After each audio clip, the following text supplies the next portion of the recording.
The David Pakman Show at davidpakman.com. All right, to start with, we have some follow-up here from someone on Utah and the porn czar. Now, this is someone who says, I lived in Salt Lake City at the time of the porn czar, and she was a big joke. She was only the czar from 2001 to 2003. Then she moved on to bigger, better things.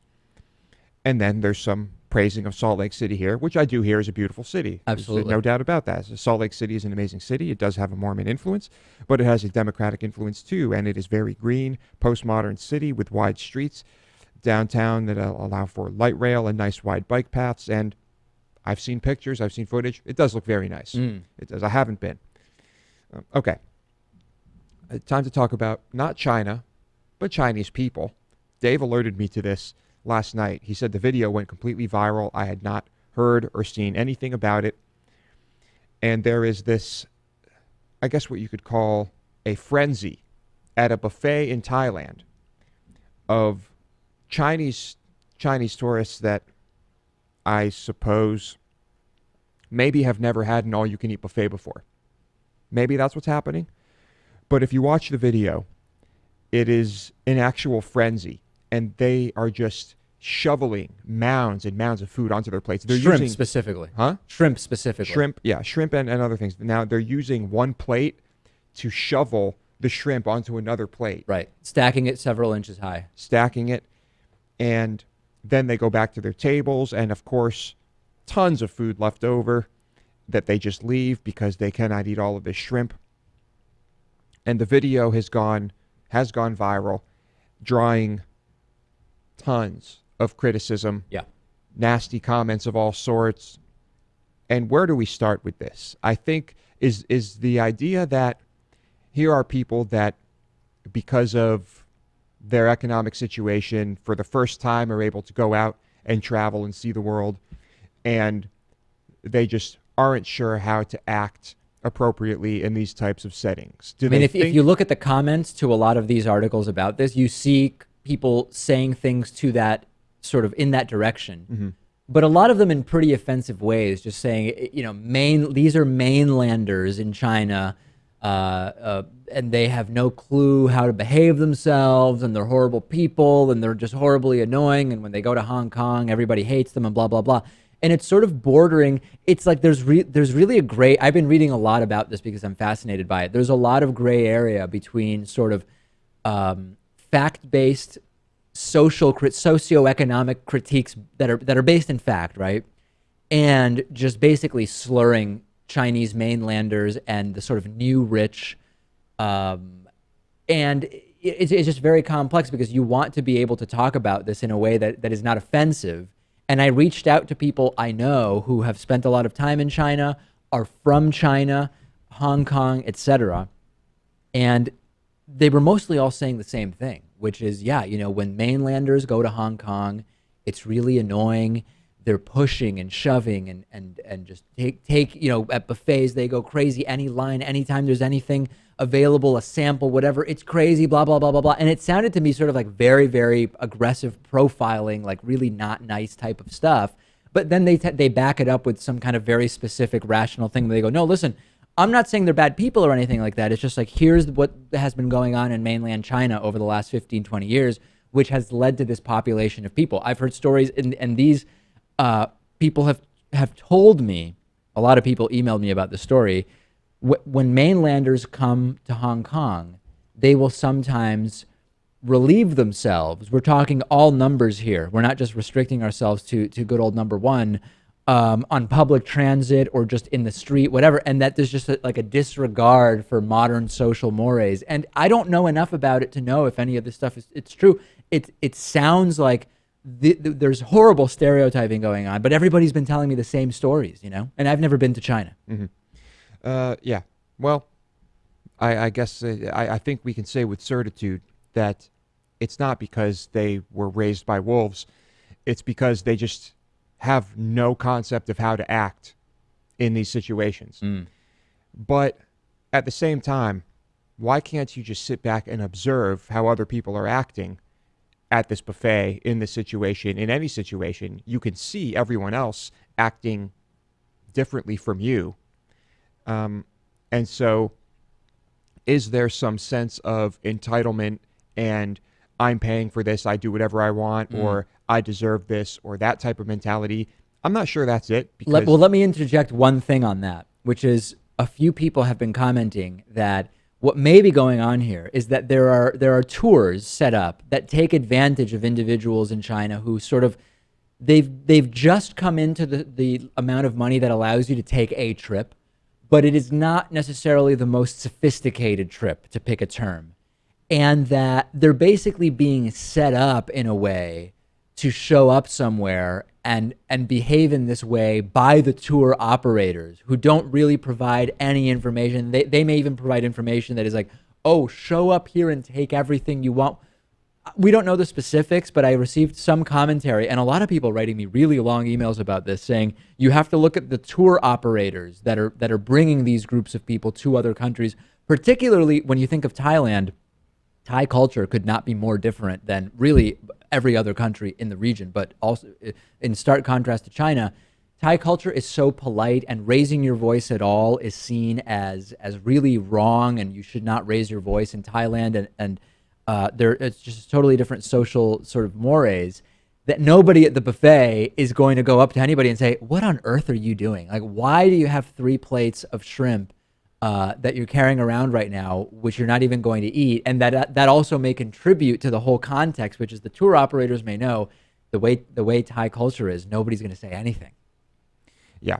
So that I'm sure has something to do with it, maybe a little bit, but it's complicated. Yeah. Watch the video, draw your own conclusions. Sure. It is a compelling video. Okay. Novak Djokovic, the world's #1 tennis player, male tennis player, has said that male tennis players should earn more money than women.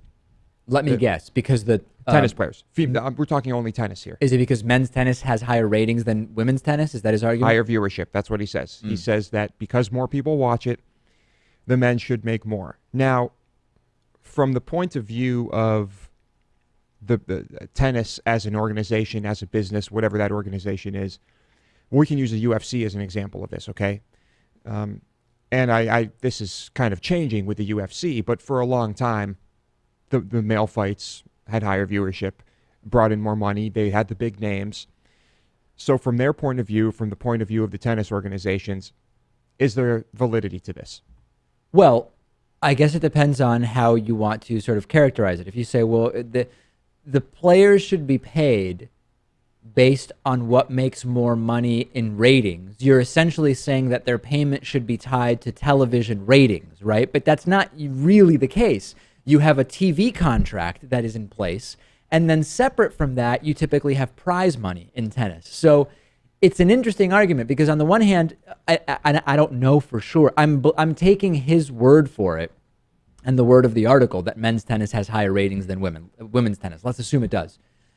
He's saying that the prize money should be linked to the TV contract and the TV ratings, but it's not, right? So they're making more money other than for that reason. Now, if the tennis organization wants to say, okay, we know that the men's tennis has higher ratings, therefore we are essentially passing that additional money along to the players, that would sort of be one thing, and you could talk about whether that makes sense. But as it is right now, the prize money is not at least outwardly linked to the TV contracts. Right. So it would seem. And, of course, the men's prize money is substantially more than the women's prize money. Right.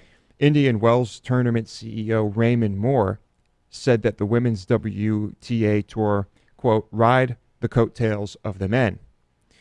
And Moore came under fire. Djokovic said women fought for what they deserve and they got it, but claimed prize money should be fairly distributed based on who attracts more attention, spectators, and who sells more tickets. Serena Williams called Moore's comments, what did she call them? Offensive, inaccurate. And Moore also said that, and this is kind of crazy, this is maybe taking it a little too far, but that women should get on their knees and thank men for carrying the sport, basically. Anyway, Might be a that's- little too far. That's going a little too far. Yeah. Moore said, if I was a lady player, I would go down every night on my knees and thank God that Roger Federer and Rafael Nadal were born because they have carried this sport. They really have. So, yeah, it's a little battle going on here, but I would be interested to hear from the audience if indeed men's tennis has higher viewership, higher spectatorship, and makes more money. Is it not logical for the male players to earn more? We should. I mean, I'm curious to hear sort of like fact-based arguments as to why, in a sense, if you're saying if you concede that that's the reality, what justification would there be to say, okay, we're going to take some of the extra profits made by the men's tennis and move it over to women's tennis? What would be the sort of the logical justification for doing that? Personally, for me, I can enjoy a women's match just as much as a men's match. Yeah. I kind of enjoy watching tennis. I'm terrible at it, but I do enjoy watching a good match. Yep. So send us your thoughts on that. All right. Let's talk about the St. Patty's Day Parade. You need a drink of water there, Lewis? No, I'm okay, I think. All right. But yes, I do need one. The St. Patty's Day Parade, big deal in Boston every year. Right. Huge. Took place. Huge. It's huge. This was the first time I've seen it. Was this the first time you've seen it? Yes, it is. Okay. And I hated it. I hated it too. It started outside my window. Right. Right outside my window was the start of the parade, and it lasted, 2 hours, 2.5 hours? Was it that long? I thought it was more like an hour. It was long. Huh. It was long. So what is it? There's a long, very loud parade full of things that have nothing to do with anything Irish at all. Firing guns. Things that are all sorts of pop music playing, nothing Irish at all going on. The streets are full of obnoxious people yelling, screaming. They're all wasted. They're all littering. And Many of them getting violent, I might add. Many of them getting violent. And that's the St. Patty's Day Parade. And I don't know why people are into it. I went out there for a minute, 1 minute, and I said to myself, get me the fuck out of here. This is one of the most obnoxious fucking things I've ever seen in my life. I'm going back inside. I'm going to play video games. I'm just going to avoid this as best I can. The noise was incredible, though, because as I said, it's right there. Yeah. I couldn't get away from it. Before the parade, I walked into downtown Boston, and then I was sort of coming back about 20 minutes after the parade procession had started. And as I was walking back into the neighborhood where the parade was, there were, I would say, a dozen street sweepers and 4 or 5 trash recycling trucks, which were just sitting there waiting, filled with public works employees. And I said, oh, that's interesting. I guess they're getting ready to clean immediately after this thing. But it seems like a bit of excess, And as soon as I got over into where the parade was, the streets were so filthy and littered with trash and broken bottles and just anything you could imagine. Urine everywhere, obviously. I understood why they needed a full staff to immediately go by and clean this up. Now, to the credit of the Boston Public Works, I went back out maybe 2-3 hours after the parade ended, and the parade route was 95% clean already. I mean, they knew exactly what they had to do. Yeah, they did do a great job at that. And they had better, because this shit show happens every year. Yeah. And so they know how to deal with it. This is one of the things, I love Boston and I love New York and I grew up in Massachusetts, but this is one of the areas where I really prefer the New York vibe over the Boston vibe. The Boston vibe, if people are familiar with only one or neither of these cities, the Boston vibe is much more sort of, and I don't say any of these things as insults, sort of old money, waspy, bro-y, and I don't know, hopefully that I'm sort of communicating it, much more sports oriented, and I love Boston sports, I mean, don't get me wrong, and as compared to the New York vibe, if you go to the Puerto Rican Day Parade or the West Indian Day Parade or the Gay Pride Parade or any of the similar events that New York has, you can it's palpable. The vibe is much more sort of new money, hipster, liberal-ish, right? It's a very different feeling than like Massachusetts is sort of democratic in the Kennedy sense, right? And New York City is much more liberal and progressive in the sort of Hakeem Jeffries, Bill de Blasio, whatever. It's just a completely different feel. And this is one of the areas where just the feeling of being in New York City on these parade days, for me, is preferable to being in Boston on the St. Patrick's Day parade day. Yeah, I just want to have nothing to do with any of it. I'd like to just be able to seek that out if I want that type of madness in my life. I want to be able to seek it out, but I couldn't, because there I am, right in the middle of South Boston, and I can't get away from it. Right. I Well, can't. fortunately, it's 90 minutes a year, and that's about it. More than that. There's a lot more than that, because people start partying before the parade. Right. And people in the building are partying, of course. I was listening to yelling and obnoxious screaming and just general bullshit from probably 10 a.m. to, let's see, 2:30. I would say 3:30. Yeah. Quite the curmudgeon, this Lewis. Fuck all that shit. Who needs that? It's just such obnoxious, fake, pointless shit, all of it. That's all it is. Completely meaningless. Thank you. Meaningless bullshit. The David Pakman Show at davidpakman.com.